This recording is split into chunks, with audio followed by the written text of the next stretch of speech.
আসসালামু আলাইকুম রহমতুল্লাহি ওবরকাতুহু। সম্মানিত দর্শক, আজকের যে বিষয়বস্তু নির্ধারণ করেছি আলোচনার জন্য, এটি আমার অন্যান্য ভিডিও থেকে একেবারে 180 ডিগ্রি অ্যাঙ্গেলে ভিন্নতর। এর কারণ হলো যে আমি প্রথম থেকে যে সন্দেহটা করছিলাম, সেই সন্দেহটা হলো যে ডক্টর মোহাম্মদ ইউনূস এবং তার যারা সঙ্গী সাথী রয়েছেন, সাহায্যকারী রয়েছেন, বন্ধু এবং যারা শুভানুধ্যায়ী রয়েছেন, তারা ক্ষমতার মসনদে বসে এই মসনদটিকে বড় বেশি ভালোবেসে ফেলেছেন। দ্বিতীয়ত, এই মসনদটিকে দীর্ঘস্থায়ী করার জন্যে, এই আরামকে দ্বারায় আরও দীর্ঘদিন বসে থাকার জন্যে যে সলা পরামর্শ দরকার, বুদ্ধি দরকার, কৌশল দরকার, সব কিছু তারা অবলম্বন করছেন। এবং এই ক্ষমতাকে দীর্ঘায়িত করার জন্য দেশি বিদেশি যে সকল বুদ্ধি দরকার, পরামর্শ দরকার, সাহায্য দরকার, সহযোগিতা দরকার, নানা রকম ফন্দি দরকার, ফিকির দরকার, সব কিছু সরকারের পক্ষ থেকে করা হচ্ছে।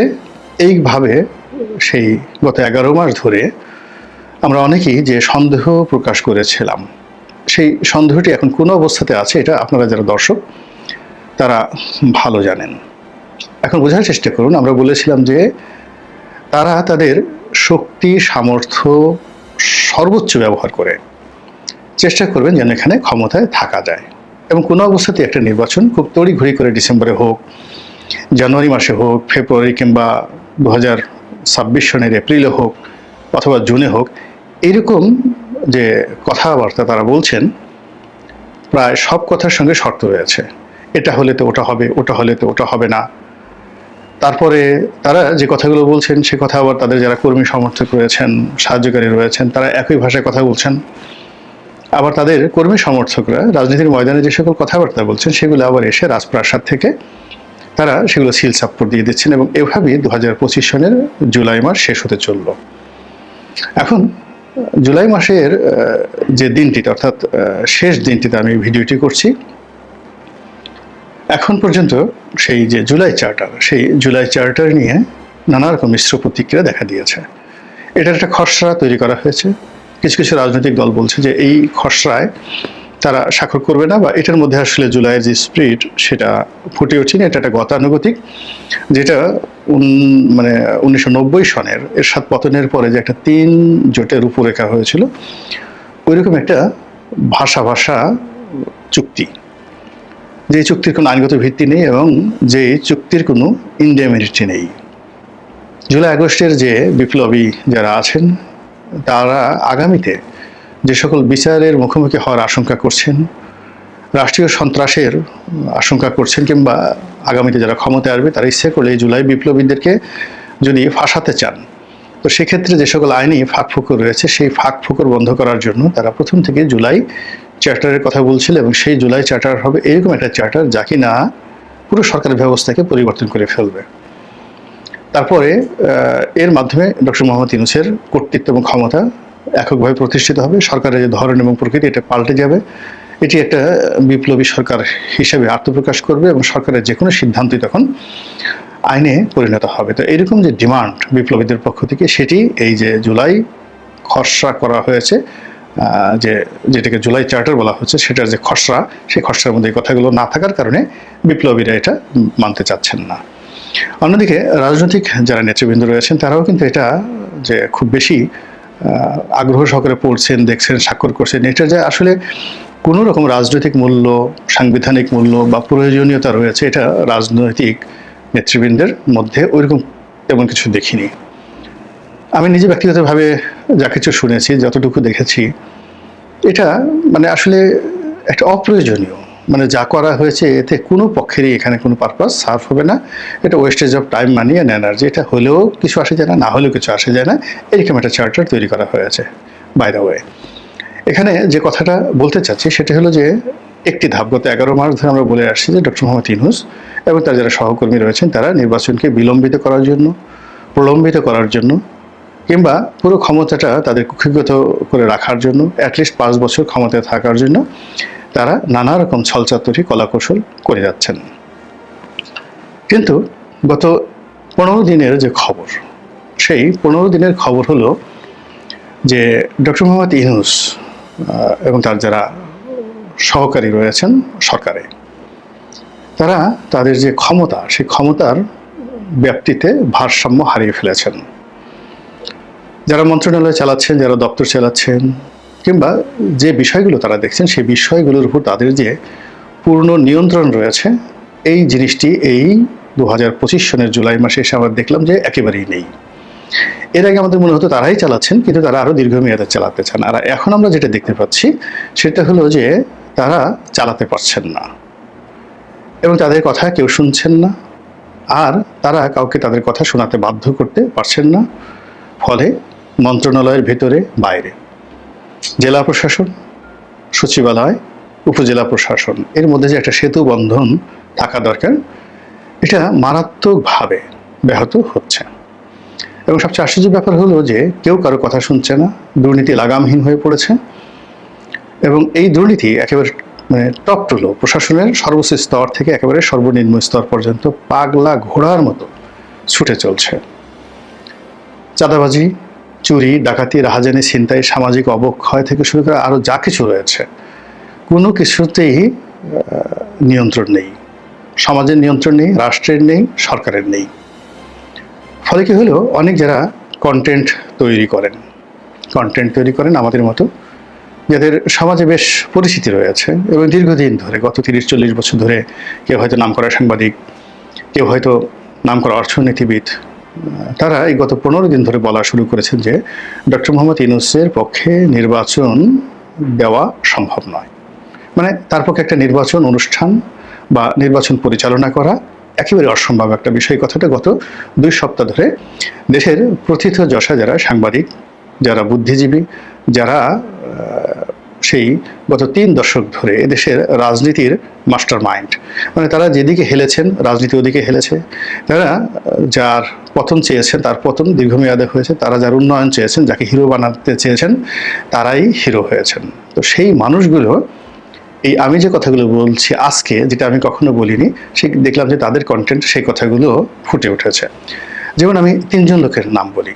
একজন হলো তৃতীয় মাত্রার জিল্লুর রহমান সাহেব। আমি যে শিরোনামটি করেছি, উনি সেটাকে আরও ডাইরেক্ট হইতে একটা শিরোনাম করে ওনার যে নিজের পডকাস্ট, সেখানে তিনি সেটা বর্ণনা করেছেন যে ডক্টর মোহাম্মদ ইউনূসের পক্ষে কোনো নির্বাচন অনুষ্ঠান করা সম্ভব নয়। That's all. জিল্লুর রহমান, তৃতীয় মাত্রা, চ্যানেল আই, এই অনুষ্ঠানটি এবং তার যে সোশ্যাল ইনফ্লুয়েন্স, তার সঙ্গে সঙ্গে পলিটিক্যাল ইনফ্লুয়েন্স এবং ন্যাশনাল অ্যান্ড ইন্টারন্যাশনাল কানেক্টিভিটির সঙ্গে তিনি যে কথা বলছেন, সে কথা নর্মাল একজন ইউটিউবারের কথা মনে করার মতো গণ্ড মূর্খ এদেশে খুব কম রয়েছে, তার কথার ওজন আছে। দ্বিতীয় যে ব্যক্তি, তিনি নুরুল কবির সাহেব, সাংবাদিক নুরুল কবির সাহেব। এখন সাংবাদিক নুরুল কবির সাহেবের কতগুলো কথাবার্তা, উনি সবসময় ন্যায়ের পক্ষে কথা বলেন, তারপর যেটা সত্য সত্য বলেন, সাদাকে সাদা বলেন, কালোকে কালো বলেন, এবং এই ভদ্রলোককে আমরা একজন সাহসী, একজন পয়েন্টিভ, টু দ্য পয়েন্টে কথা বলা এবং নিরপেক্ষতা বজায় রাখার সর্বোচ্চ চেষ্টা, যেটা তিনি করে আসছেন বিগত 1/11 থেকে, মানে 2006-07 সন থেকে, এবং এটি এখন পর্যন্ত অব্যাহত রয়েছে। কেবলই মাত্র ওনাকে একবার একটু বিব্রত হতে দেখেছিলাম, সেটা হলো উনি RTVর একটি অনুষ্ঠান, সেই অনুষ্ঠানে সত্য কথা বলা শুরু করছিলেন, আর ঠিক সেই সময়টিতে বেনজির ছিলেন সেখানে, আইজিপি। তো আইজিপি বেনজির সাহেব, তিনি তার স্বাভাবিকভাবে বডি ল্যাঙ্গুয়েজ ব্যবহার করে অনেকটা ধমকের সুরে, অনেকটা হুমকির সুরে এই প্রথম সেই নুরুল কবির সাহেবের সামনে বাংলাদেশে যদি কেউ বলে থাকে সেটা বেনজির বলেছিলেন। তাকে যেভাবে তিনি কথা বলেছিলেন ওটা খুব দৃষ্টিকটু ছিল, এবং নুরুল কবির সাহেব আত্মমর্যাদা এবং সম্মান বাঁচানোর জন্য একটু চুপ হয়ে গিয়েছিলেন। এর কারণ হলো তখন খুন, গুম, মিথ্যা মামলা, ভুয়া মামলা এত বেশি চলছিল যে কোনো মানুষকে ভ্যানিশ করে দিলে এই সমাজে একটা উফ শব্দ করার মতো কোনো লোক ছিল না। ফলে ওই দিন ওই একটি অনুষ্ঠানে আমি জনাব নুরুল কবিরকে দেখেছি যে তিনি আর এগোননি, ইচ্ছা করে এগোননি। পরবর্তীতে উনি যে সকল টিভি টক শোতে গিয়েছেন, বিশেষ করে তৃতীয় মাত্রাতে গিয়েছেন, এককভাবে গিয়েছেন, এরকম কারোর সঙ্গে যাননি, আর বাইরের বেশিরভাগ টেলিভিশন টক শোতে তিনি হয়তো নিষিদ্ধ ছিলেন। তো সেই মানুষটি এই জমানাতে এসে নর্মালি তার ডক্টর মোহাম্মদ ইউনূসকে সহযোগিতা করার কথা, কিন্তু প্রথম দিন থেকেই তিনি তার মতো করে বলে যাচ্ছেন। এমনকি তিনি ডক্টর মোহাম্মদ ইউনূসের যে একটা সাক্ষাৎকার নিয়েছেন, একটা যুগান্তকারী সাক্ষাৎকার, বাংলাদেশে এই ধরনের সাক্ষাৎকার সাধারণত হয়নি। এবং সাম্প্রতিক সময় তিনি যে রিভোল্ট করেছেন সেটি হলো press council. Bangladesh press council সংবাদপত্র নিয়ন্ত্রণ, সংবাদপত্রের যে মধ্যে বিরোধ নিষ্পত্তি করা, জনগণ এবং সংবাদপত্র মালিক এবং সাংবাদিকদের মধ্যে বিরোধ নিষ্পত্তির ক্ষেত্রে কোয়াসি জুডিশিয়াল বডি হিসেবে সর্বোচ্চ প্রতিষ্ঠান। এখানে একজন অ্যাপিলেট ডিভিশনের বিচারপতি থাকেন চেয়ারম্যান, আর অন্যান্য যারা থাকেন তাদেরকে মর্যাদা দেওয়া হয় বিচারপতি, মানে হাইকোর্টের বিচারপতির পদমর্যাদা সম্পন্ন, মানে যারা মেম্বার থাকেন। তো এটা অর্থনৈতিকভাবে লোভনীয় পদ নয়, কিন্তু সম্মান এবং মর্যাদার জন্য এটা লোভনীয় পদ। সংসদ সদস্য হিসেবে আমি ওখানে 3 বছর দায়িত্ব পালন করেছি প্রেস কাউন্সিলের সদস্য হিসেবে। তো কাজে অনেকে এটা হওয়ার জন্য সাংবাদিকদের মধ্যে, ওখানে সাংবাদিকদের প্রতিনিধি থাকে, পার্লামেন্টের প্রতিনিধি থাকে। তো it's a very powerful body. এটা ফাংশন নেই, অত কাজকর্ম করে না, কিন্তু এটা একটা পাওয়ারফুল বডি এবং এখানে সবাই যেতে চায়। তো ওই জায়গাতে সদস্য হিসেবে তার নাম অন্তর্ভুক্ত করে সরকার একটা গেজেট প্রকাশ করেছে, সেইটা নিয়ে তিনি রিভোল্ট করেছেন এবং তিনি বলেছেন যে তার নামটি বাদ দেওয়া হোক। আর দ্বিতীয়ত হলো যে তার নামটি নির্ভুলভাবে এই যে সরকার লিখতে পারেনি, তো সেই সরকারের একটা মন্ত্রণালয়ের অধীন একটা বডিতে তিনি কাজ করবেন, মানে এটা তার কাছে খুব অবমাননাকর মনে হয়েছে। It means the government is not functioning as well.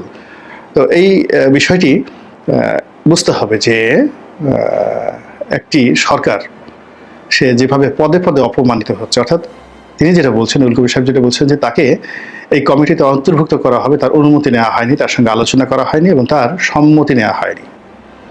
এটা খুবই আপত্তিকর। এখান থেকেই বোঝা যায় যে সরকার কতটা দেউলিয়া হয়ে পড়েছে, অথবা কতটা মানে অহমিকা বোধে তাদেরকে পেয়ে বসেছে যে তারা রুটি ছেড়ে দিলে, ছুঁড়ে দিলে মানে যে কোনো মানুষ সেটা রুটি গ্রহণ করবে। মানে একটা জিনিস আছে না, আমরা যেভাবে বিভিন্ন নিকৃষ্ট প্রাণীকে বসে রাখার চেষ্টা করি মাংসের টুকরো ফেলে দিয়ে, খাবার দিয়ে, ঠিক এইভাবে পদ পদবি দিলেই যে কোনো মানুষ দৌড়ে আসবে। তো এই সমাজে যে এখন নুরুল কবিরদের মতো মানুষ আছে, এটা সরকারি ডিকশনারিতে যে নেই, এটা সরকারের একটা বড় ব্যর্থতা।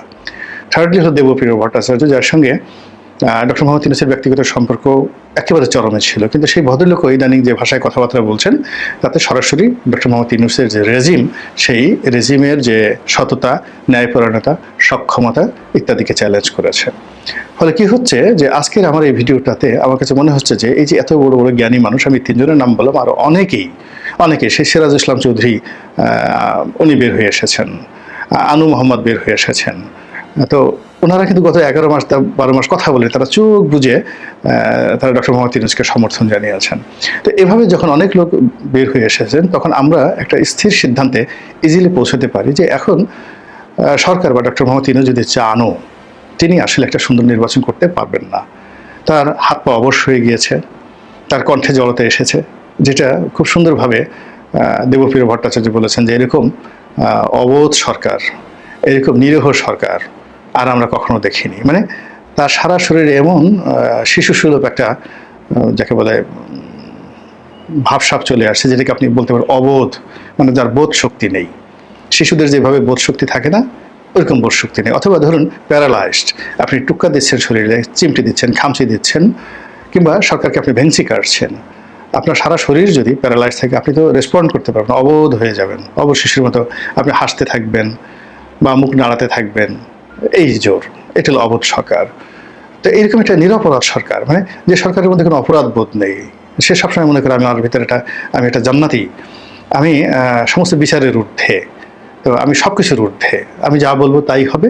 তো এই যে এটাকে বলা হয় যে একটা মানুষ যখন নিজেকে খুব নিরপরাধ ভাবে, সুপ্রিম কমান্ডার ভাবে, নিজেকে সেই দেবতা মানে দেবতার মতো ভাবে, নিজেকে বিধাতা ভাবে, এরকম যখন সে ভাবতে থাকে, তখন তার মধ্যে এক ধরনের নিরপরাধ মনোভাব চলে আসে যে আমার কোনো অপরাধ নেই, সব দোষ কেষ্ট বেটার, সব দোষ কেষ্ট বেটার, অর্থাৎ আগে ফ্যাসিবাদ সরকার যেটা করেছে সেটাই করেছে, যেটা দেবপ্রিয় ভট্টাচার্য বলেছেন। তো এরকম যে ন্যারেটিভগুলো চলে আসছে ডক্টর মোহাম্মদ ইউনূসের বিরুদ্ধে, সেই ন্যারেটিভ দিয়ে আর যাই হোক না কেন নির্বাচনের মতো একটা জটিল, কুটিল, একটা চ্যালেঞ্জিং বিষয় করা বা হাত দেওয়া বা এটি পরিচালনা করা বলতে গেলে অসম্ভব। মহান আল্লাহ আমাদের সবাইকে হেদায়েত দান করুন এবং হেফাজত করুন। আসসালামু আলাইকুম ওয়া রাহমাতুল্লাহি ওয়া বারাকাতুহু।